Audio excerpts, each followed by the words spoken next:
पत्नी तो सिर्फ घर के तल पर छोटा मोटा उपद्रव खड़ा करती है, या पति, ये दोनों के संबंध में है। गुरु उससे भी बड़ा उपद्रव है।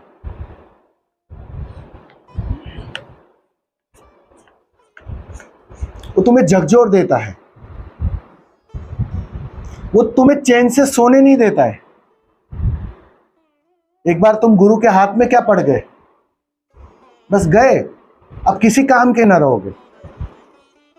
वो कहीं का नहीं छोड़ता है, जहां भी तुम रुके वो नीचे की चद्दर खींच लेगा, तुम्हें चैन से बैठना ही ना देगा। अब उसकी तैयारी है, इसलिए कहा है कि सबसे बड़ा साहस का काम है। गुरु के साथ जुड़ना मतलब सबसे बड़ा साहस का काम है। वो तुम्हें मिटाकर ही रहेगा। तुम आग से छिटक छिटक कर भाग जाओगे, वो पकड़ पकड़ कर आग में डालेगा कि कहीं से कच्चे ना रह जाओ।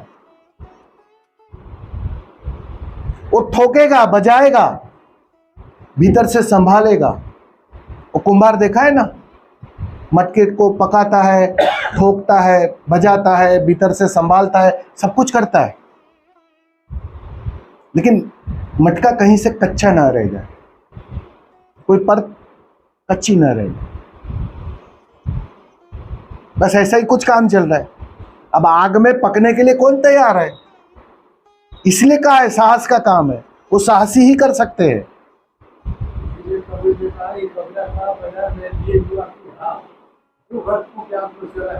चले हमारे साथ, बिल्कुल, जिसकी तैयारी है मिटने की, वो आओ मेरे पास, तो उसका ही काम हो सकता है। यहां बनियों का काम नहीं है। बनिया तो इसमें भी हिसाब किताब करेगा कि ये सब बुद्धत्व में फायदा क्या है। बनियागिरी लगाएगा वो। ये कॉन्फिडेंस नहीं है कि जैनों के 24 तीर्थंकर क्षत्रिय, कोई भी बनिया ना था और उसको सारे जो फॉलो कर रहे हो सारे बनिए। ये कोई अलग बात है, लेकिन जनरल में बता रहा हूं।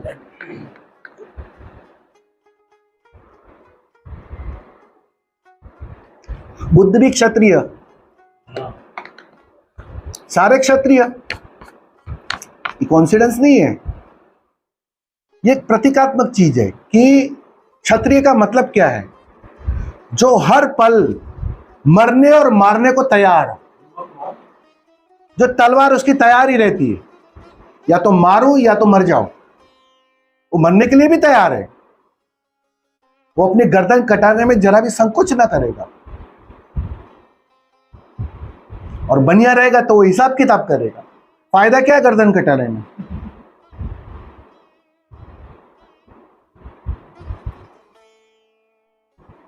तो क्षत्रिय को मिलता है क्योंकि वो दांव लगाते हैं, वो अपने तक को दांव पे लगाते हैं। मैंने कहा ना, उस रात को मुझे बात ये समझ में आई, क्या मरना है तो ठीक से मर ही जाओ, ये क्या बार बार मरना। वो दांव लगाने की उस दिन, उस रात को मैं सही मायनों में कहूं ना, क्षत्रिय हो गया। उस रात को, अगली रात तक मैं बनिया था, बिल्कुल बनिया, और हूं भी बनिया में, गुजराती बनिया, बिजनेसमैन, हिसाब किताब लगाने वाला, इसमें कितना फायदा कितना नुकसान वो तोलने वाला। उस रात में क्षत्रिय हो गया, बात बन गई।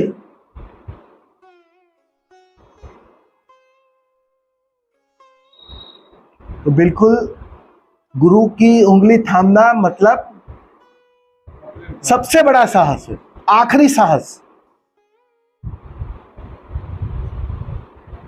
क्योंकि वहां मन की मृत्यु सुनिश्चित है। वहां तुम्हारे मन की कोई चालाकियां चलेगी नहीं, वहां तुम्हारी कोई होशियारी काम ना करेगी।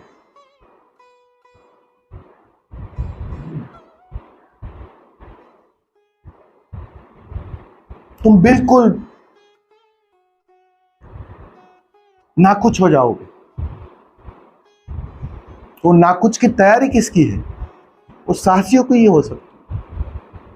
वो साहसी ही नाकुच होने को तैयार होता है। इसलिए वो कहा है, बिल्कुल ठीक कहा है, गुरु के पास साहसियों का ही काम है, बनियों का नहीं।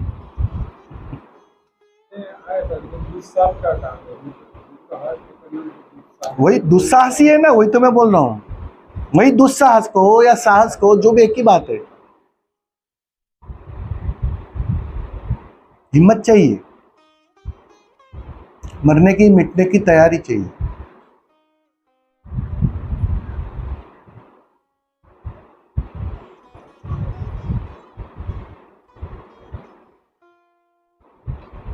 ये सब सारा आयोजन है ना, उस साहस के लिए तुम्हें तैयार करने का ही आयोजन है, और कुछ नहीं है। एक दिन तुम सब खोने को तैयार हो जाओगे।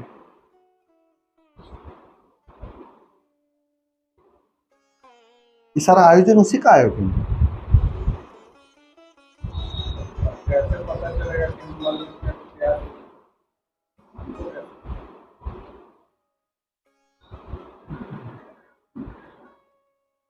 मरने वालों को क्या पता करना है? मरने वालों को सिर्फ मरना है। पता कैसे चलेगा कि हम मरने के अरे तुम तैयार हो जाओगे, सब कुछ होने लगेगा। तुम देखो, भरोसा है ना? फिर फिक्र क्यों करते हो? डॉक्टर के पास कभी पूछते हो क्या, मेरा ऑपरेशन कैसा करने वाला है तू? भाई मेरे को बेहोश मत करना, मैं भी देखूंगा कैसा तू काट रहा है, कोई उल्टी सीधी नली नहीं काट रहा है ना? पूछते हो क्या कभी डॉक्टर को? क्या करते हो वहां? चुपचाप लेट जाते हो, वो एनेस्थीसिया दे देता है, बेहोश भी हो जाते हो, मजे से वो काटता है। डॉक्टर भी जानता है कि इसको होश में रखा तो झंझट है, वो मुझे सलाह देगा कि कैसे ऑपरेशन करना है।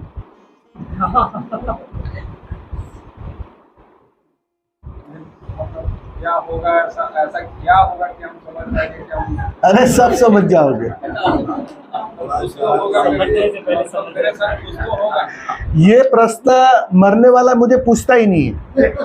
कुछ तो होगा। मतलब हम कैसे जानेंगे कि हम तैयार हो गए? कैसे? वो संसार, वो घर में उपद्रव की मात्रा बढ़ जाएगी, क्या होगा? झंझटें बढ़ जाएगी। जो परेशानियां पहले नहीं थी वो अब दिखना शुरू हो जाएगी। जैसे मतलब क्या होगा? मरना होगा। सब होगा, जो तुम नहीं सोचते हो सब होगा। अरे मेरे साथ ऐसा, मैं यही तो रोता था ना। मेरे साथ ऐसा, मैंने क्या बिगाड़ा था इस पार्टनर का? मेरा 20 साल पुराना दोस्त है, मेरा पार्टनर है, और मुझे ही धोखा दे रहा है बिना वजह का। समझ नहीं पाओगे तुम, बात इतनी बेबूझ होगी कि तुम्हें बुद्धि से समझ में ही नहीं आएगी। इसने क्यों मुझे धोखा दिया? ये तो कभी ऐसा आदमी ना था, मैं तो जानता हूं इसे 20 साल से, और मेरे पार्टनर ने ही मेरे साथ ऐसा किया था। वो कहते हैं ना, वो पीछे से चाकू डाल दिया। ऐसा बहुत कुछ होने लगेगा। ऐसा कुछ मेरे साथ अभी तक कुछ होता ही नहीं है। कोई झगड़ा लड़ाई कुछ होगा होगा होगा, वो होगा, चिंता मत करो। अब तुम आ ही गए हो तो सब होगा।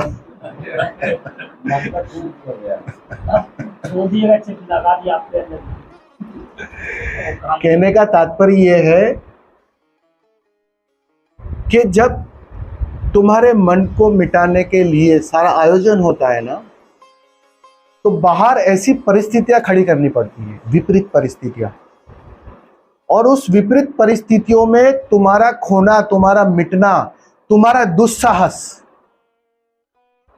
आसान हो जाता है। नहीं तो ऐसा हमको लगता है कभी कभी जैसे पहले हम जाते थे, कुछ बोला तो ठीक है समझ लेंगे, लेकिन अब ऐसा कुछ मतलब किसी से उतना बातचीत भी करने का इरादा नहीं होता है, और कौन क्या बोल रहा है, क्या कर रहा है, वो अपने रास्ते, हम अपने रास्ते, ऐसी वाली मतलब उतना स्वीकार बढ़ा ना, नहीं वो सब मतलब हो चुका है, करीब करीब 3-4 साल हो रहा है, मैं वही बोल रहा हूँ, धीरे धीरे। वो सब हो चुका है। अरे हो चुका है, ऐसा नहीं है, इसमें कोई ABCD नहीं है कि वो नंबर वाइज होगा। ये जो स्वीकार बढ़ रहा है ना, ये एक्सेप्टेंस बढ़ रहा है ना। जैसे जो अभी आपने कहा कि मांग की प्रवृत्ति आपकी, वो सब मांग उनको कहीं खत्म हो गया, मतलब अब कोई इच्छा, तो अब तुम भी खत्म हो जाओगे, चिंता मत करो। ऐसा कोई इच्छा नहीं है कि हमको ये चाहिए वो चाहिए वो चाहिए, ऐसा कुछ नहीं रहा। मांग गई है ना, तो मन भी जाएगा, क्योंकि मन जीता है मांगों पर।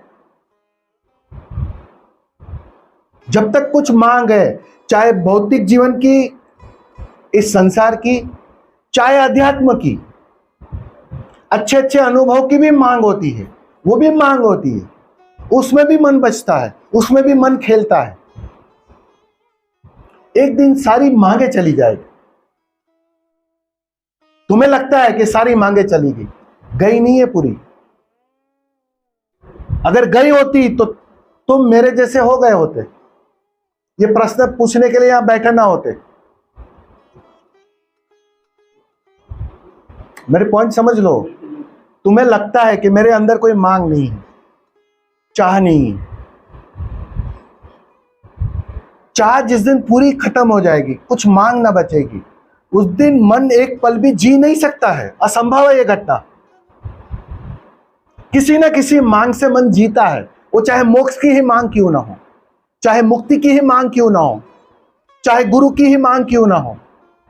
इससे सुना है क्या कहा है सारे जानने वालों ने, कि उस आखिरी समय में सब कुछ बाधा बन जाता है, गुरु तक बाधा बन जाता है। अब जो गुरु बिल्कुल इस किनारे तक ले आया, अगर तुमने उस गुरु की नाव भी पकड़ रखी ना, वो भी तुम्हें रोक देगी, वो भी तुम्हारे लिए बाधा बन जाएगी। मोक्ष की मांग। अब तुम बाहर ही भटक रहे हो, तुम बाहर ही जी रहे हो, तुम उस कीचड़ में ही जी रहे हो, तो तुम्हें मोक्ष की याद करानी पड़ती है, मोक्ष की मांग तुम्हारे अंदर खड़ी करनी पड़ती है। और बच्चों को कैसे फुसलाने के लिए हम चॉकलेट दिखाते हैं ना, बेटा आजा इधर, 5 स्टार देता हूं। तो ये आनंद है, बुद्धत्व है, समाधि है, मोक्ष है, ये सुंदर सुंदर चॉकलेट है, फॉरेन की चॉकलेट तुम्हें दिखाई नहीं पड़ती है। कहां भटक रहे हो उस कीचड़ में? इधर आओ, आनंद ही आनंद है, 24 घंटे में आनंद जी रहा हूं। मेरी बात पे भरोसा मत करना, लेकिन वो तुम्हें यहां लाने के लिए, फुसला के तुम्हें इस तरफ बुलाने के लिए है। और कुछ दिनों के बाद वही गुरु कहता है, भाई अब मोक्ष की मांग भी छोड़, अब बुद्धत्व की मांग भी बाधा है। वही कहता है ना, पहले बुद्धत्व की चाह वही खड़ी करता है। तुम्हें क्या कहा गया? बुद्धत्व से मूल्यवान कुछ है ही नहीं इस जगत में, कहा गया कि नहीं? और अष्टावक्र में सुना कि नहीं, क्या कहा? तेरे अंदर कोई चाह तो नहीं है ना, मोक्ष की भी मांग तो नहीं है ना, मुक्ति की भी मांग तो नहीं है ना? तो जब टटोल रहे थे जनक को, क्या पूछा? कुछ चाहिए तो नहीं ना? मोक्ष चाहिए तब तो गड़बड़ है, फिर छोड़ उसे भी।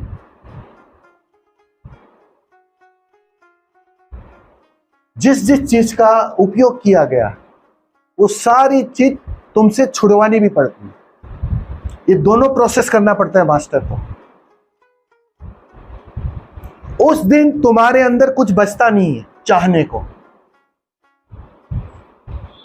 तो जिस दिन तुम कुछ भी नहीं चाहते हो ना, उस दिन मन ठहर नहीं सकता है। अगर तुम्हें मुक्ति भी चाहिए, समाधि भी चाहिए, तो मन बचा है अभी। अनुभव चाहिए तो मन बचा है अभी। अनुभव हो रहे हैं, मन बचा है अभी। अनुभव मन ही करता है और कोई नहीं करता है। जिस दिन बुद्धत्व घटेगा, उस दिन सारे अनुभव भी चले जाएंगे। ये ऊर्जा, यहां ऊर्जा, यहां ऊर्जा, वो सब गया। क्योंकि वो जो अनुभव कर रहा था मन, वो गया। अब खबर कौन देगा कि यहां ऊर्जा का अनुभव हो रहा है, यहां ऊर्जा का अनुभव हो रहा है? खबर कौन देगा? उसके लिए मीडिएटर चाहिए, मन। और मांग के गिरते ही मन भी चला जाता है। तो आप कहते हो कि मेरी सारी मांगे चली गई, नहीं गई ये मांगे तो कुछ मांगे है अभी समझ में नहीं आ रही, अचेतन से वो मांगे है, बहुत गहराई से तुम मांग रहे हो उसे, वो समझ में नहीं आ रहा है। धीरे धीरे वो जाएगी सारी मांगे, और जिस दिन तुम बिल्कुल तैयार हो जाओगे, बस उसी पल क्रांति घट जाएगी, उसी पल, दूसरे पल की जरूरत ना पड़ेगी।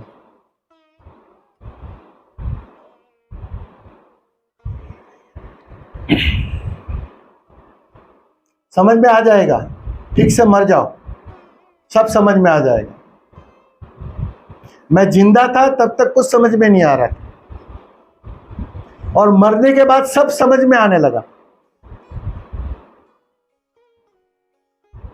सब समझ में आ जाएगा।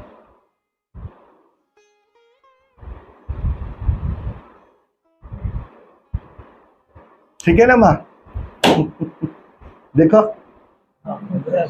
जाने का समय आ गया।